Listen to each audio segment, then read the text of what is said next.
मागच्या वेळेला आपण महत्त्वाचं म्हणजेच नॉमेनक्लेचर IUPAC नॉमेनक्लेचर हा पार्ट बघितलेला होता आणि व्हेरियस एक्झाम्पल्स आपण सोडवून घेतलेले होते आणि एक तिघं चौघं सोडले तर जो काही तुम्हाला मी हे दिलेला होता होमवर्क दिला होता त्यातल्या दोघा तिघांनीच फक्त तो होमवर्क केलेला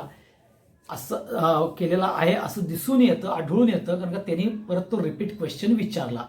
बाकीच्याने का केला नाही किंवा व्हिडिओ बघितलाय की नाही हे काय माहिती नाही. तरी सुद्धा बाळांनो, CETचे असू द्या, JEE असू दे, नीट असू दे, तिन्ही सेक्शननी ह्या अल्कोहोलचा व्हिडिओ बघून घ्यायचा आहे हे लक्षात ठेवा. आणि जर काय तुम्हाला समजलं नसेल तर ते तुम्ही मला विचारायचं आहे. आता पहिल्यांदा आपण इंट्रोडक्शन बघितलं, क्लासिफिकेशन बघितलं, डेफिनेशन, त्याच्यानंतर आयसोमेरिझम कॅरेक्टर बघितलं, IUPAC नॉमेनक्लेचर बघितलं. आता आपण बघणार आहोत प्रिपरेशन्स मेथड ऑफ अल्कोहोल. आता पहिली जी प्रिपरेशन मेथड जी आहे ती प्रिपरेशन्स मेथड म्हणजेच हायड्रोलायसिस ऑफ अल्काइल हॅलाइड, म्हणजेच alkaline hydrolysis of alkyl halide. Already ही जी प्रोसेस आहे ही बघा केमिकल रिॲक्शन, काय केमिकल रिॲक्शन हॅलोजन डेरिव्हेटिव्हच्या केमिकल रिॲक्शन मध्ये तुम्ही बघितलेला आहे ही रिॲक्शन. आणि तीच प्रिपरेशन ऑफ पर्टिक्युलरली अल्कोहोल मध्ये सुद्धा आपण बघतो. म्हणजे preparation of alcohol he reaction आपण केमिकल रिॲक्शन कुणामध्ये बघितली, हॅलोजन डेरिव्हेटिव्ह मध्ये बघितलेली आहे, म्हणजेच केमिकल प्रॉपर्टीज मध्ये बघितलेली आहे. म्हणजेच तुम्ही हा रिॲक्शन बघितली आहे बघा, RX प्लस KOH ऍक्वियस किंवा NaOH ऍक्वियस हे तुम्ही बघितलेलं असणार आहे. दोघांपैकी या थोडंसं बॉईल करा किंवा थोडंसं हिटिंग करा, मग तुम्हाला ROH अँड प्लस KX बघायला मिळेल. बॉईल म्हणजे जंटल करायचा बरं का, जंटल बॉइलिंग. ओके, म्हणजे अगदी थोडंसं, म्हणजेच तुम्हाला अल्कोहोल मिळेल. आता ही जी पर्टिक्युलरली प्रिपरेशन्स मेथड आहे ही preparations method primary, secondary, tertiary alkyl हॅलाइडला ऍप्लिकेबल आहे. That is number 1. नंबर 2 जे आहे ह्याच्यामध्ये न्यूक्लिओफिलिक सबस्टिट्यूशन रिॲक्शन होते. कुठली होतीये? Nucleophilic substitution reaction. म्हणजेच X ला आपल्याला OH ग्रुप सबस्टिट्यूट करतो, हे लक्षात ठेवा. पुन्हा X ला OH ग्रुप सबस्टिट्यूट करतो, म्हणून ही न्यूक्लिओफिलिक सबस्टिट्यूशन रिॲक्शन आहे.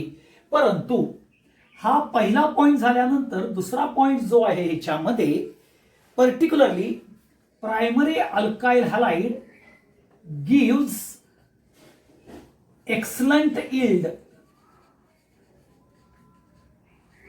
as compared to secondary and tertiary alkyl halide. मी तर अल्काइल हॅलाइड म्हणजे AH लिहितो आहे, एवढं लक्षात ठेवा. Okay, primary alkyl halide gives excellent yield as compared to secondary and tertiary alkyl halide. आता कारण काय? बिकॉज KOH हे aqueous and reactivity of secondary and tertiary alkyl halide is high, or reactivity of a secondary and tertiary alkyl halide is more. Okay, आणि तुम्हाला माहिती आहे की elimination reaction, कारण का रिॲक्टिव्हिटी कुणाची वाढणार आहे? सेकंडरी आणि टर्शरी अल्काइल हॅलाइडची रिॲक्टिव्हिटी जास्त आहे कुणापेक्षा? प्रायमरी पेक्षा. आणि KOH ऍक्वियस इलिमिनेशन मध्ये सुद्धा बघितलं बघा, अल्कोहोलिक KOH आहे, परंतु जरी इथं अल्कोहोलिक KOH नसला, ॲक्वियस जरी असला, परंतु due to reactivity of secondary आणि टर्शरी अल्काईल हॅलाइड ह्यांची रिॲक्टिव्हिटी ही जास्त असल्या कारणानं आपल्याला secondary alkyl halide produces mixture of alcohol plus alkene. Okay. आणि tertiary alkyl halide majorly produces alkene and small amount alcohol because of elimination takes place due to a reactivity and KOH becomes, that is aqueous KOH becomes strong base आणि म्हणून ही elimination reaction मध्ये जाते, ज्याला आपण E2 elimination म्हणतो किंवा beta elimination म्हणतो, 1,2 elimination म्हणतो, डिहायड्रोहॅलेजिनेशन म्हणतो. हे कुणाच्या बाबतीत घडतं तर सेकंडरी आणि टर्शरी अल्काईल हॅलाइडचा. म्हणून मी इथं एक्सलंट इल्ड फक्त प्रायमरीचा दिलेला आहे, एवढा लक्षात ठेवा. Excellent yield with primary, not with the secondary and tertiary. म्हणून ही रिॲक्शन पर्टिक्युलरली फेवर्स करते जर अल्कोहोल, तुम्हाला प्रायमरी अल्कोहोल तयार करायचं असेल तर ही रिॲक्शन फेवरेबल आहे as compare to secondary and tertiary. म्हणजे कमर्शियली जर तुम्हाला प्रिपेअर करायचं असेल तर ही प्रोसेस तुम्ही प्रायमरी अल्कोहोल करता अडॉप्ट करू शकता. आता ह्याच मध्ये जर तुम्ही बघितलं तर हीच रिॲक्शन कॅरीड आउट करताना पर्टिक्युलरली जर तुम्ही मॉइस्ट Ag2O हे जर यूज केलं, मॉइस्ट Ag2O म्हणजे सिल्व्हर ऑक्साईड, हे जर यूज केलं म्हणजेच Ag2O प्लस H2O हे तुम्हाला AgOH मिळेल, ट्वाइस AgOH. कसा बघा, हा Ag, हा Ag, हा O आणि ह्याच्यामधला H अँड OH, हा H इकडे येतो आणि हा OH इथं अटॅच होऊन आपल्याला AgOH तयार होतं. ओके. किंवा आपण मॉइस्ट Ag2O म्हणा किंवा Ag2O प्लस वॉटर किंवा इन वॉटर असं म्हणा, म्हणजे तो सुद्धा बेस कॅरेक्टर तयार होतो, म्हणजेच अल्कलाइन हायड्रोलिसिस होतं. आणि हे RX प्लस AgOH मॉइस्ट ह्याच्यावरती लिहा Ag2O प्लस H2O, तुम्हाला मिळेल ROH प्लस AgX. हे न सुद्धा एक्सलंट इल्ड मिळतो, excellent yield primary, secondary and tertiary. इथं इलिमिनेशन होत नाही AgOH न. AgOH विथ सेकंडरी किंवा टर्शरी जरी घेतलं तरी इलिमिनेशन रिॲक्शन्स मध्ये जात नाही, कारण का हा मेटॅलिक हायड्रॉक्साईड असल्या कारणानं. ओके. हे अल्कलाइन कॅरेक्टर जरी असलं तरी आपल्याला इथं सेकंडरी आणि टर्शरी बरोबर रिॲक्टिव्हिटी जरी सेकंडरी आणि टर्शरीची जास्त असली तरी सुद्धा आपल्याला इथं इलिमिनेशन रिॲक्शन जास्त प्रमाणात होत नाही. आणि म्हणून मॉइस्ट Ag2O हे प्रिफर केलं जातं as compare to KOH aqueous किंवा NaOH ॲक्वियस पेक्षा, हे लक्षात ठेवा.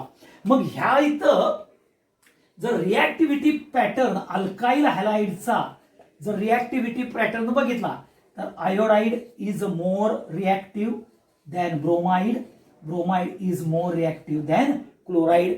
म्हणजेच अल्काईल हॅलाइड आयोडाइडचा हा मोर रिॲक्टिव्ह आहे ब्रोमाइड पेक्षा, ब्रोमाइड जास्त आहे क्लोराइड पेक्षा.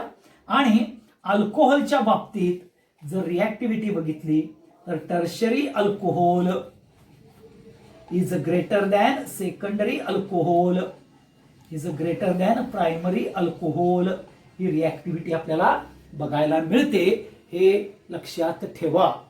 आता ह्या इथं फक्त आर चेंज करायचा आहे. आता आर चेंज करत असताना फक्त तुम्ही कुठलाही आर चेंज केला तर हिच्या जागी मी समजा इथं C2H5Br घेतलं प्लस KOH ॲक्वियस घेतलं, ते बॉईल कंडिशन घेतली किंवा हिटिंग, दोन्हीपैकी काही जंटल. ओके, तर तुम्हाला मिळेल इथं C2H5OH प्लस KBr, हे लक्षात ठेवा. म्हणजेच फक्त अल्काइल ग्रुप चेंज करून ही आपल्याला रिॲक्शन म्हणजेच preparation of alcohol, ethyl alcohol, हे आपल्याला करता येईल. आता जर तुम्हाला ह्याच्याऐवजी KOH च्या ऐवजी तुम्ही Ag2O इन वॉटर जरी घेतलं तरी सुद्धा चालू शकतं, काहीही प्रॉब्लेम नाही. Ag2O इन वॉटर घेतलं तरी सुद्धा R च्या जागी C2H5Br टाका प्लस AgOH घ्या, तुम्हाला परत इथाइल अल्कोहोल तयार होईल. हे सगळ्यात इम्पॉर्टंट कॅरेक्टर्स येतं, हे लक्षात ठेवा. आता इथं जेव्हा तुम्ही एक्सप्लेनेशन देणार तर त्यावेळेला एक्सप्लेनेशन कसं लिहिणार, किंवा ethyl bromide reacted with aqueous KOH or moist Ag2O produces ethyl alcohol. प्रश्न कसा विचारतील तुम्हाला, how you are going to prepare ethanol by alkaline hydrolysis और by action of moist Ag2O, असे प्रश्न विचारले जातात, हे घ्या. आता इथं सगळ्यात महत्वाचा जो पार्ट आहे राजानो, तो एक की मॉइस्ट Ag2O हे ज्यावेळेला तुम्ही घेता त्यावेळेला तुम्हाला तयार होते इथाइल अल्कोहोल. परंतु तुम्हाला जर ड्राय Ag2O हे दिलं, ओके, ड्राय Ag2O हे जर तुम्हाला दिलं, आता ड्राय Ag2O हे दिल्यानंतर म्हणजे सिल्वर ऑक्साईड दिल्यानंतर हे तुम्ही अल्काइल हॅलाइड घेतलं प्लस Ag2O घेतलं ड्राय, ओके, आणि जर रिॲक्शन्स कॅरीड आउट जर केली तर तुम्हाला ROR प्लस AgX आपल्याला बघायला मिळतं. तुम्ही बॅलेन्स करू शकता, okay, balancing of the chemical reactions करू शकता. फक्त इथं तयार होतं इथर, ओके, इथरच्या प्रिपरेशनला तुम्हाला परत यूज झालं ही रिॲक्शन, किंवा ड्राय Ag2O असेल तर, ओके, हे लक्षात ठेवा. थोडंसं heating dry Ag2O with alkyl halide, म्हणजेच तुम्हाला इथं बघायचं काय आहे, मॉइस्ट Ag2O दिलेला आहे का ड्राय Ag2O दिलेला आहे, KOH दिलेला आहे का NaOH दिलेला आहे. KOH NaOH आणि विथ सेकंडरी अँड टर्शरी असेल, टर्शरी अल्काइल हॅलाइड असेल तर इल्ड कमी येणार आहे. ओके, मॉइस्ट Ag2O असेल तर इल्ड चांगला परफेक्ट येणार आहे. किंवा ड्राय Ag2O दिलं तर आम्हाला अल्कोहोल तयार होणार नाही, इथर तयार होणार आहे. हे महत्वाचे पॉइंट्स लक्षात ठेवा. ह्यामध्ये जो JEE आणि नीटचा किंवा CETचा पॉइंट आहे तो ड्राय Ag2O आणि मॉइस्ट Ag2O हे लक्षात घ्या. That is number 1 point. दुसरा पॉइंट जो आहे, रिॲक्टिव्हिटी पॅटर्न कुठल्या अल्काइल हॅलाइडचा जास्त आहे तर iodine greater than bromine greater than chlorine with respect to alkaline hydrolysis, हे तुम्ही बघून घ्या. आणि पर्टिक्युलरली प्रायमरी अल्काइल हॅलाइड ह्या प्रोसेसनं प्रोड्यूस केलं जातं, हे सगळ्यात महत्वाचं. ओके, मग इथं फक्त R हा अल्काइल ग्रुप चेंज करायचा आणि आपल्याला पर्टिक्युलरली प्रिपरेशन्स, मग तुम्हाला कुठलेही विचारतील त्याच्याकरता IUPAC आणि कॉमन नेम्स हे दोन्ही जर आलं तर तुम्हाला प्रिपरेशन्स ह्या इझी जाऊ शकतात, हे लक्षात ठेवा. आता पुढची जी प्रोसिजर आहे किंवा पुढची जी प्रोसेस आहे त्याला हायड्रेशन ऑफ अल्कीन कुठलं म्हणतात, हायड्रेशन ऑफ अल्कीन, म्हणजेच addition addition of H2O in presence of cold concentrated H2SO4. हे लक्षात ठेवा, कोल्ड कॉन्सन्ट्रेटेड H2SO4 ह्यामध्ये आपण हायड्रेशन ऑफ अल्कीन करतो. ह्या रिॲक्शनचं दुसरंच नाव आहे, ह्याला म्हणतात ऍसिड कॅटॅलाइज्ड रिॲक्शन. ही ऍसिड कॅटॅलाइज्ड रिॲक्शन आहे. आता इथं मी H2SO4 चा रोल सांगतो. कॉन्सन्ट्रेटेड H2SO4 चा रोल जो आहे हा प्रोटॉनेटिंग एजंट, जे प्रोटॉन देतो, डिहायड्रेटिंग एजंट म्हणजेच वॉटर मॉलिक्यूल रिमूव्ह करतो. Okay, protonating agent and dehydrating agent. आणि third one as a catalyst म्हणून पण तो ऍक्ट करतो इनिशिएशन रिॲक्शन करण्याकरता. मग आता इथं सगळ्यात महत्वाचं ऍडिशन आहे. ह्यामध्ये दोन मेथड्स येतात. एक इनडायरेक्ट मेथड आणि दुसरी येते जी डायरेक्ट मेथड येते. आता इनडायरेक्ट मेथड मध्ये पहिला जर आपण पार्ट बघितला तर इथं मी अल्कीन घेतलेला आहे. इनडायरेक्ट मेथड मध्ये बघा, CH2 डबल बॉन्ड CH2 म्हणजेच इथिन हे अल्कीन आहे. आता ही जी इनडायरेक्ट मेथड आहे ही 2 स्टेप रिॲक्शन आहे, हे लक्षात ठेवायचं. आता हे अल्कीन जे आहे हे सिमेट्रिकल आहे. ओके, हे सिमेट्रिकल अल्कीन आहे. यामध्ये मी पहिल्यांदा कॉन्सन्ट्रेटेड H2SO4 हे ऍड करणार आहे. कोल्ड कंडिशन म्हणजेच 273, कारण का कॅटॅलिस्ट आहे, ऍसिड कॅटॅलाइज रिॲक्शन आहे.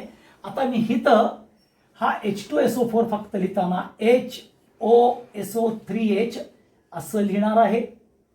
आता HOSO3H म्हणजे H हा पॉझिटिव्ह पार्ट आहे, SO3H हा निगेटिव्ह पार्ट आहे.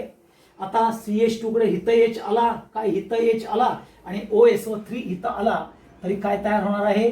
CH3 CH2 OSO3H म्हणजेच इथं तयार होईल इथाइल हायड्रोजन सल्फेट. हा प्रॉडक्ट पहिला तयार होईल. कुठला? Ethyl hydrogen sulphate. म्हणजेच जी फर्स्ट स्टेप आहे, फर्स्ट स्टेप, ओके, अल्कीन बरोबर, first steps with alkyne with H2SO4, ह्यामध्ये तुम्हाला काय तयार होणार आहे? अल्काइल हायड्रोजन सल्फेट तयार होणार आहे. काय तयार होईल? अल्काइल हायड्रोजन सल्फेट तयार होणार आहे. मग ह्यामध्ये जर तुम्ही बघितलं तर इथं ऍडिशन रिॲक्शन आहे. काय आहे? Addition reaction. Okay, addition reaction आहे फर्स्ट स्टेप्स मध्ये. आता काय होतं? दुसरी स्टेप्स आहे CH3 CH2 OSO3H plus H2O. Heating करा किंवा थोडंसं बॉइलिंग म्हणा ह्याला. मी इथं HOH लिहितो.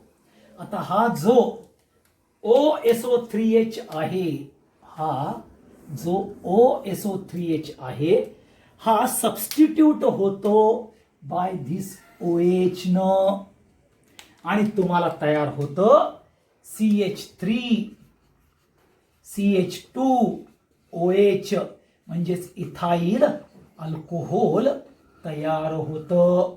आता ह्यातला जो H आहे तो हा H ह्या SO3H ला मिळतो आणि तुम्हाला तयार होतं H2SO4 म्हणजेच रिजनरेशन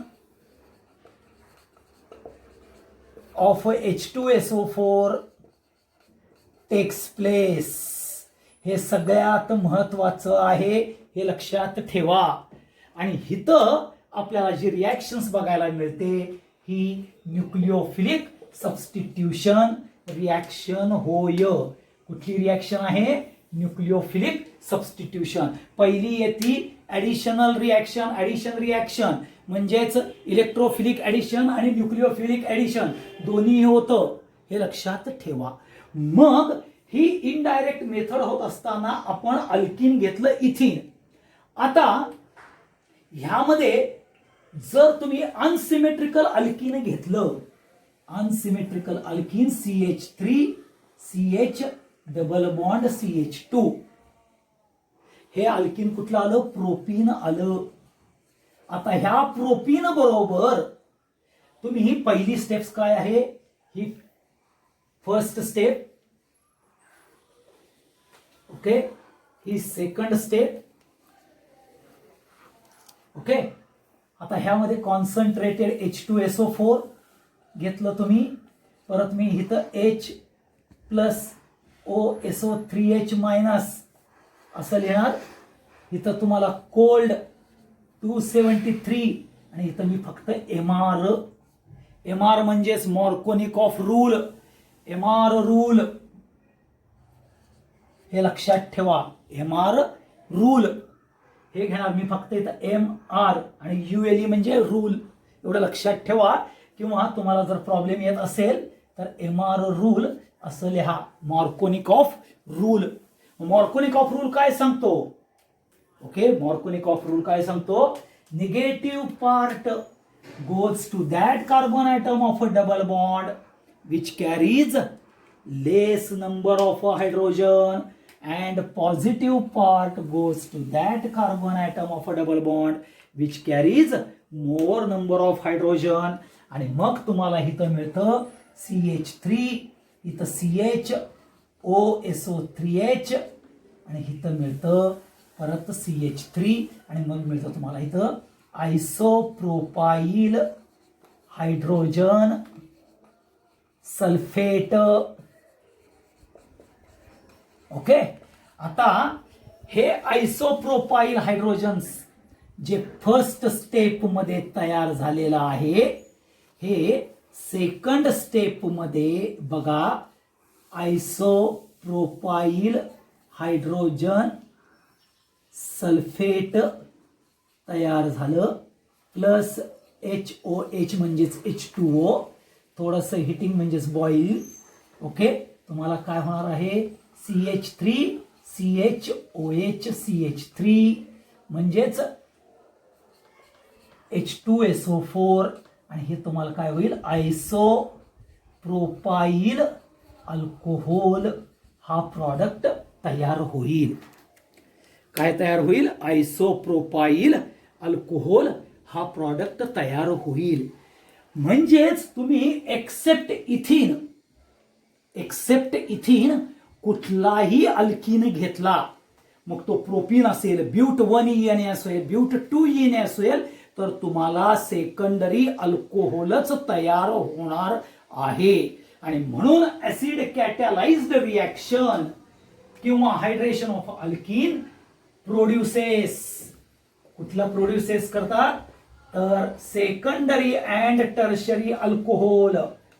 म्हणजेच ही जी मेथड आहे ही सेकंडरी आणि टर्शरी अल्कोहोल करताच यूज केली जाते, हे लक्षात ठेवा.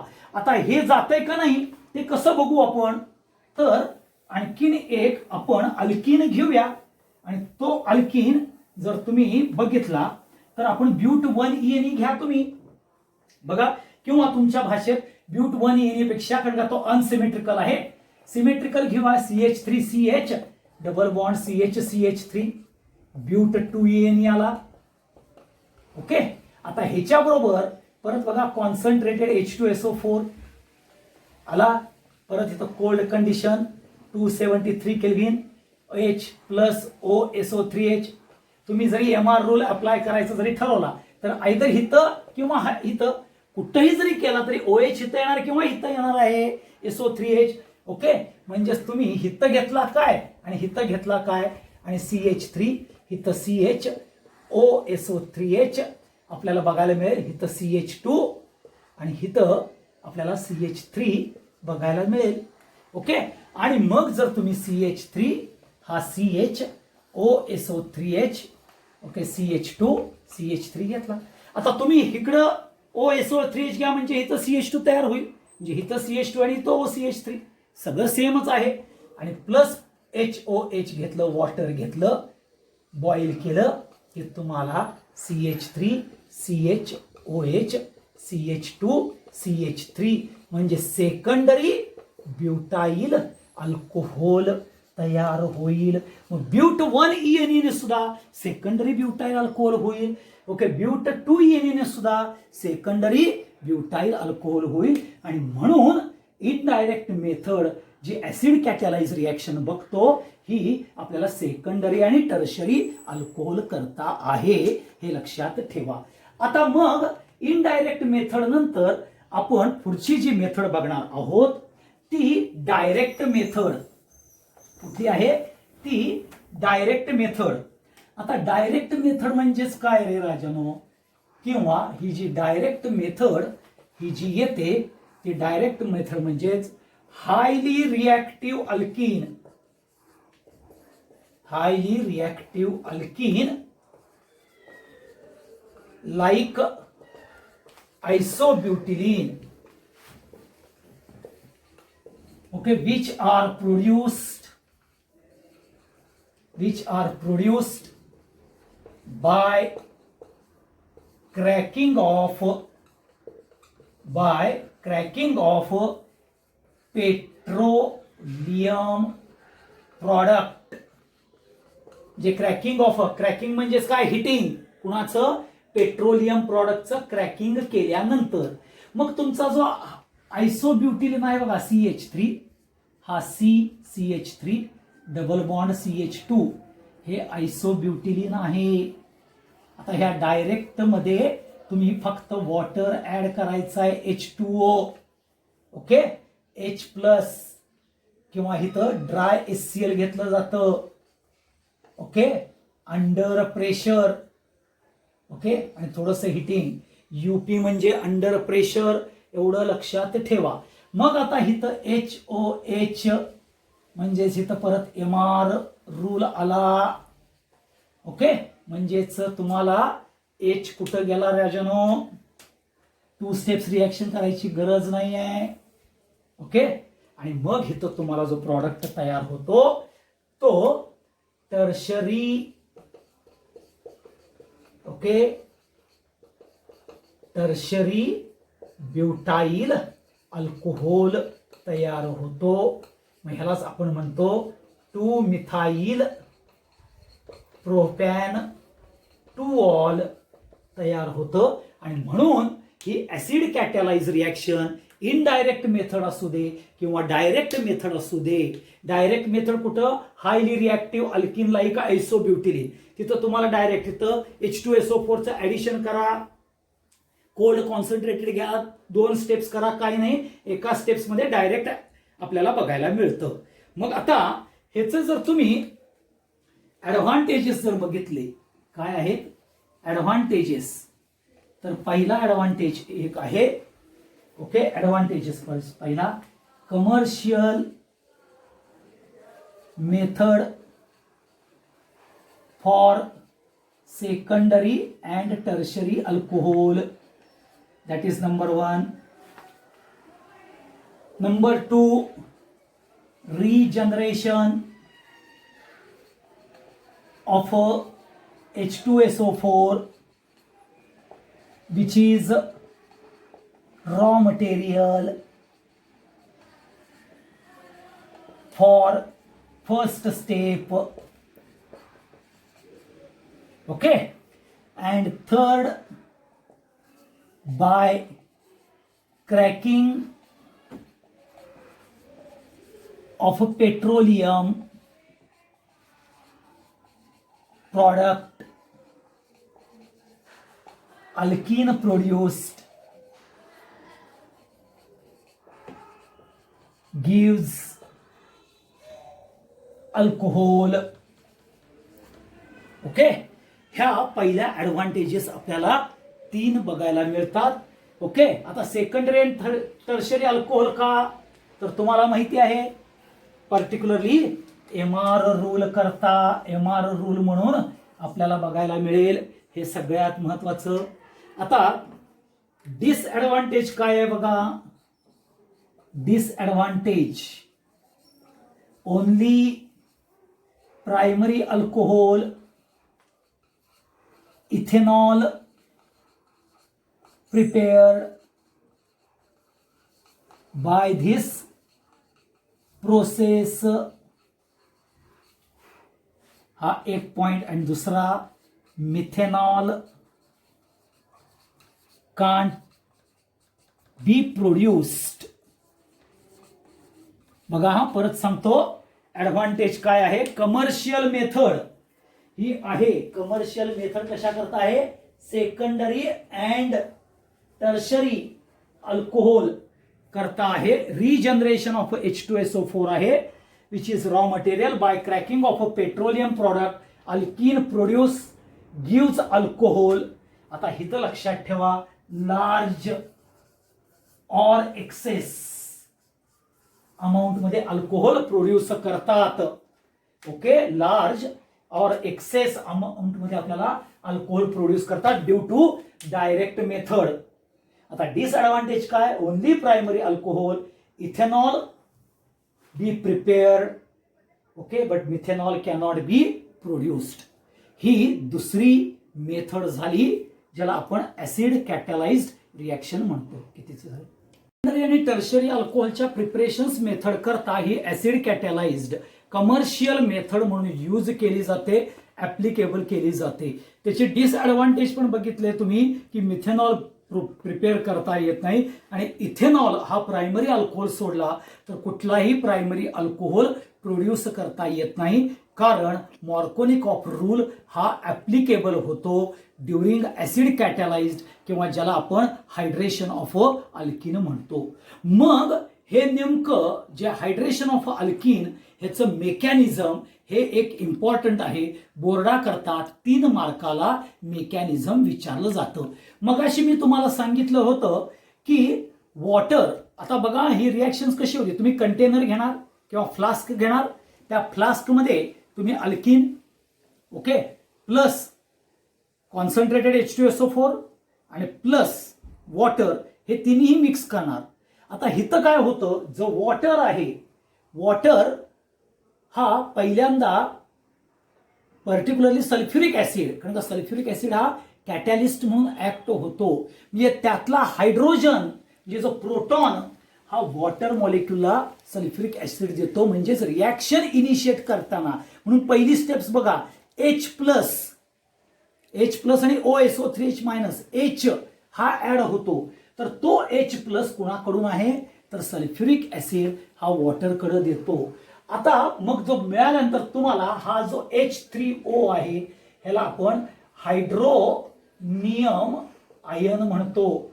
आता हा जो हायड्रोनियम आयन आहे, हा स्टेप नंबर 1 मध्ये इलेक्ट्रोफिलिक अटॅक करतो. कुणावरती, अल्कीनवरती. आता अल्कीनचं स्ट्रक्चर हे आहे, इलेक्ट्रोफिलिक अटॅक करतो आणि प्रोड्यूस करतो कार्बोकॅशन. काय प्रोड्यूस करतो, कार्बोकॅशन, म्हणजेच कार्बोनियम आयन हा प्रोड्यूस करतो. ओके, हे लक्षात ठेवा, अल्कीनचा कार्बोनियम आयन प्रोड्यूस करतो. परत सांगतो, स्टेप नंबर 1 मध्ये इलेक्ट्रोफिलिक अटॅक कोणाचा करतो, तर हायड्रोनियम आयन करतो. त्यातला लक्षात घ्या, हा पाय इलेक्ट्रॉन्स इकडे दिला जातो आणि हा हायड्रोजन ऍब्स्ट्रॅक्ट केला जातो, आणि म्हणून इथं जे H2O आहे, H2 वरती पुन्हा लोन पेअर इलेक्ट्रॉन्स बघायला मिळतात. ओके, म्हणजे इथं जो H3O तयार झालाय कशामुळं, तर हायड्रोजन कुणाकडनं आला, H2SO4 कडून आला. तो ह्या ऑक्सिजन वरती लोन पेअर आहे, त्या ऑक्सिजन मधला लोन पेअर स्वतः घेऊन तिथं अटॅच झाला आणि तात्पुरता हायड्रोनियम आयन्स तयार झालं. त्यानं अटॅक केला, इलेक्ट्रोफिलिक अटॅक, कारण हायड्रोजन हा इलेक्ट्रोफाईल आहे, पॉझिटिव्ह आहे. तो अटॅक करतो आणि तो अटॅक केल्यानंतर ह्यातले जे पाय इलेक्ट्रॉन्सची रिअरेंजमेंट होऊन इथं आपल्याला लोन पेअर बघायला मिळतात आणि कार्बोकॅशन तयार होतो. हा कार्बोकॅशन तयार झाला. आता दुसऱ्या स्टेप्समध्ये काय होतं तर न्यूक्लिओफिलिक अटॅक ऑन कार्बोकॅशन. कोण न्यूक्लिओफाईल आहे तर आपला जो न्यूक्लिओफाईल आहे तो हा प्लस H2O हा न्यूक्लिओफाईल आहे. तो H2O कारण का लोन पेअर इलेक्ट्रॉन्स आहेत. ओके, हे लोन पेअर इलेक्ट्रॉन्स आणि मुळे H2O acts as nucleophile. Nucleophile म्हणा तुम्ही आणि मग न्यूक्लिओफिलिक अटॅक करतो कुणावरती कार्बोकॅशन वरती आणि हे तुम्हाला इंटरमिजिएट स्ट्रक्चर मिळतं. आता इथं जे आपल्याला H2O ओके हे इलेक्ट्रोफिलिक अटॅक आणि हा न्यूक्लिओफिलिक अटॅक केला आणि हा तुम्हाला स्ट्रक्चर मिळालं. आता ह्यालाच म्हणतात प्रोटॉनेटेड अल्कोहोल. काय म्हणतात ह्यालाच प्रोटॉनेटेड अल्कोहोल. आता हा जो प्रोटॉनेटेड अल्कोहोल आहे ह्याचं स्टेप नंबर 3 मध्ये डिप्रोटॉनेशन होतं. म्हणजेच ह्यातला हायड्रोजन ऍब्स्ट्रॅक्ट करून घेतलं कारण का वॉटर मॉलिक्यूल आहे त्यातला हायड्रोजन ऍब्स्ट्रॅक्ट करून घेतो कोण वॉटर मॉलिक्यूल आणि पुन्हा हायड्रोनियम आयन्स तयार होतात आणि आपल्याला वॉटर मॉलिक्यूल तयार होऊन हायड्रोनियम आयन्स तयार होऊन अल्कोहोल तयार होतं. म्हणजेच इथं बघा पहिल्यांदा आपल्याला पर्टिक्युलरली ह्यामध्ये 3 स्टेप्स काय आहेत बघा. पहिला आहे प्रोटॉनेशन. ओके, पहिली स्टेप्स काय आहे प्रोटॉनेशन. ओके, म्हणजेच कुठलाही इलेक्ट्रोफिलिक अटॅक असू दे किंवा काही असू दे आपल्याला पहिलं प्रोटॉनेशन असणार आहे. प्रोटॉनेशन नंतर तुम्हाला काय होईल इंटरमिजिएट लाईक कार्बोकॅशन कार्बॅनियन और फ्री रॅडिकल ह्यापैकी कुठल्याही मेकॅनिझम मध्ये हे तुम्हाला आपल्याला पर्टिक्युलरली इंटरमिजिएट रिॲक्शन इंटरमिजिएट म्हणतात बघा. जे तुम्ही 11वीला होमोलायटिक बॉन्ड फिशन आणि हेट्रोलायटिक बॉन्ड फिशन मध्ये बघतो. आता इथं प्रोटॉनेशन पहिल्यांदा होतो. म्हणजे पहिली स्टेप्स जी आहे जे प्रोटॉनेशन होण्याची आहे आणि कार्बोनियम आयन्स तयार होतात. दुसऱ्यामध्ये न्यूक्लिओफिलिक अटॅक होतो आणि तिसऱ्यामध्ये डिप्रोटॉनेशन म्हणजेच परत प्रोटॉन काढून घेतले जातात. म्हणजे जे प्रोटॉन दिलेले आहेत ओके ते परत घेतले जातात. केमिकल रिॲक्शन मध्ये बघा ऍसिड काय करतो H2SO4 स्वतःचा प्रोटॉन देतो आणि शेवटच्या स्टेप्स मध्ये तो प्रोटॉन ऍब्स्ट्रॅक्ट म्हणजे काढून घेतो. जे दिलंय ते परत घेतलं जातं. हे केमिकल रिॲक्शन मध्ये घडतं. माणसाचं तसं नसतं. जे घेतलं ते सुद्धा आपल्याच खिशात दुसऱ्याचं पण घेतलं सुद्धा ते आपल्याच खिशात. असं केमिकल रिॲक्शन मध्ये होत नाही. आणि म्हणून इथं कुठलाही मेकॅनिझम आपल्याला थ्रू आउट ज्या वेळेला 12वी मध्ये मेकॅनिझम बघणार आहात हे डोक्यात ठेवा. पहिल्यांदा प्रोटॉनेशन होईल ओके किंवा इलेक्ट्रोफिलिक अटॅक होईल. प्रोटॉनेशन नंतर इलेक्ट्रोफिलिक अटॅक किंवा न्यूक्लिओफिलिक अटॅक. ह्या प्रोटॉनेशन नंतर इलेक्ट्रोफिलिक अटॅक आणि न्यूक्लिओफिलिक अटॅक मध्ये तुम्हाला रिॲक्शन इंटरमिजिएट्स तयार होतील. त्या रिॲक्शन इंटरमिजिएट्स मध्ये आयदर कार्बोकॅशन कार्बॅनियन किंवा फ्री रॅडिकल्स तयार होतील. मग परत आयदर न्यूक्लिओफिलिक अटॅक किंवा इलेक्ट्रोफिलिक अटॅक होईल किंवा रिअरेंजमेंट होऊ शकेल आणि मग शेवटची स्टेप्स येईल डिप्रोटॉनेशन. म्हणजेच जर तुम्ही रिॲक्शन जर बघितल्या पहिल्यांदा प्रोटॉनेशन मग आयदर इलेक्ट्रोफिलिक न्यूक्लिओफिलिक अटॅकनं आयदर कार्बॅनियन और कार्बोकॅशन तयार होणार. ओके, त्याच्यानंतर जर स्टॅबिलिटी पॉइंट ऑफ व्ह्यू न जर बघायला गेलं तर मग काय काय वेळेला तुम्हाला माहिती आहे tertiary is more stable than secondary is more stable than primary. हे कार्बोकॅशन किंवा फ्री रॅडिकलच्या बाबतीत घडू शकतं. म्हणजे तिथं रिअरेंजमेंट घडू शकते आणि शेवटचा पॉइंट येतो डिप्रोटॉनेशन. म्हणून 3 महत्वाचे लक्षात घ्या. पहिल्यांदा अटॅक प्रोटॉनेशन, ओके, रिॲक्शन इंटरमिजिएट्स तयार होणार आणि फर्दर डिप्रोटॉनेशन होणार. मग त्या डिप्रोटॉनेशनच्या आधी न्यूक्लिओफिलिक अटॅकनं ॲब्स्ट्रॅक्ट होईल किंवा रिअरेंजमेंट होईल, हे डिपेंड्स आहे त्या पर्टिक्युलरली मेकॅनिझम्समध्ये आपण ते बघून घ्यायचं आहे. आणि म्हणून हे इम्पॉर्टंट येतं mechanism of a hydration of a alkyne. Okay, परत एकदा सांगतो की हा जो H3O हायड्रोनियम आयन्स आहे तो ड्यू टू H2SO4 काय करतो, हायड्रोजन स्वतःचा प्रोटॉन देतो, वॉटर मॉलिक्युला हायड्रोनियम आयन्स तयार होतात. ओके, म्हणजेच इलेक्ट्रोफिलिक अटॅक H3O न करता येतं, कारण ऑलरेडी इथं प्रोटॉनेशन झालेलं आहे हायड्रोनियम आयन्सचं. मग इलेक्ट्रोफिलिक अटॅकनं कार्बोकॅशन तयार होतं, म्हणजे प्रोटॉनेशन विथ इलेक्ट्रोफिलिक अटॅक. ही पहिली स्टेप झाली. ओके, दुसऱ्या स्टेप्समध्ये जो न्यूक्लिओफाईल आहे H2O तयार झाला आहे due to lone pair electron, तो काय करतो, न्यूक्लिओफिलिक अटॅक करतो कुणावरती, कार्बोकॅशनवरती, आणि तुम्हाला प्रोटॉनेटेड अल्कोहोल तयार करतं. आणि प्रोटॉनेटेड अल्कोहोल म्हणजे तिथं हायड्रोजन आहे बघा, तो हायड्रोजन रिमूव्ह केला म्हणजेच डिप्रोटॉनेशन केलं की तुम्हाला अल्कोहोल हे जनरेट होतं, प्रोड्यूस होतं. हे मेकॅनिझम आहे, हे महत्वाचं आहे, एवढं लक्षात ठेवा. समजलं? तर इथं आपण दुसरी पर्टिक्युलरली रिॲक्शन्स बघितल्या आहेत. उद्याच्याला तिसरी चौथी आणखीन ग्रिग्नार्स रिएजंटची रिॲक्शन्स बघूया. ह्या 2 रिॲक्शन्स महत्वाच्या आहेत, हे लक्षात ठेवा. थँक्यू.